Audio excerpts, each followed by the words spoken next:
Well, I think Charity had a good thought on that the other day. You know, she was saying that, you know, we need to get to the point where our documentation and our procedures and policies and everything that we offer to the field is so good that when the field calls with a question, we can just say, hey, turn to page 47.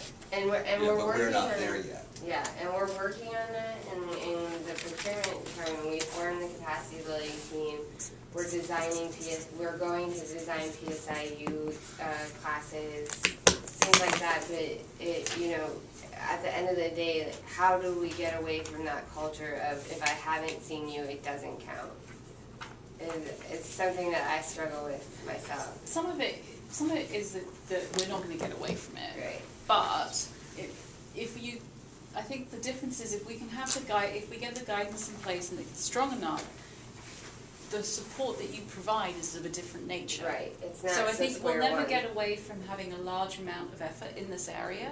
It's just that the nature of it is different. It's different. It's more progressive. And it can be like, come back to our get to the best in class type question. Well, right now our support is focused on just getting them to do the basics. Mm-hmm. We'll always have an element of that just because of where we operate, but we'll hopefully be able to shift towards some of it's about improving and being stronger. And these are really great thoughts. Just keep us moving in efforts of time to get through these last two categories. I have my policy and procedure is to develop standard operating procedures and policies for logistics, warehousing, and distribution. Snap.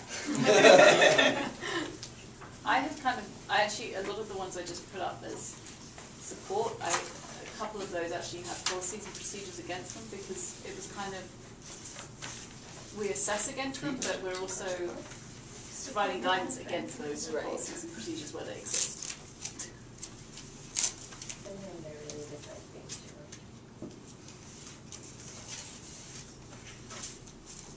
Okay, so that's the procurement side of policies. So we train based on policy procedures, and we also align all of the documentation that we have in the report based on policy procedures. But it's, like, to give you an example, donated commodity, we've changed that procedure, loss in procedure for donated commodity at least 12 times in the last year. And that's because there's, you know, difference in opinions on how things should be reported or where it should end up, and so. No, I was only responsible for 3 of those changes. But once we have guidance, all of that will stop. That's the biggest thing. Yeah. Once we're all on a united front, these things become a lot easier, I think. Okay. And less frequent. Compliance with, what is that? Lawson always comes to me, and I always come to you, like, what's the policy? And I wish I, and I want to be able to answer you guys. I think once that happens, your job becomes so much easier. So accounting side of policies, procedures. Here we go. Let's be honest here. The goal is this is your job, isn't it? Chris, what did you just put up? I think my role really is more procedural than policy-oriented. It's more about the procedures related to the flow of debits and credits. How should things flow through the system in a way that we get the correct result at the end of the day. And system integration, you know, it's the procedures, integrating QuickBooks and live platforms into my Access database, you know, making all the pieces of the puzzle fit. I'm probably more closer to you, what you're doing then, because at the end of the day, you're right, like I'm thinking what somebody says the final end result should be, and then I just tell them this is how you're going to do it in Lawson to make it that way. Yeah, sorry. That's what like mine are. Like we are translating like some of PSI policies into Lawson procedures. Yeah. Okay. And what did you just put up? What I had is user-friendly policy and procedures which are easily accessible to all impacted parties, being put in use and being put in place and in use. And what mine is, in order to book .com, I need to have support the document on the field. Okay. Yeah. Okay. So that is related here, people actually following them. Different? Yeah, people are following policies and procedures. Yeah.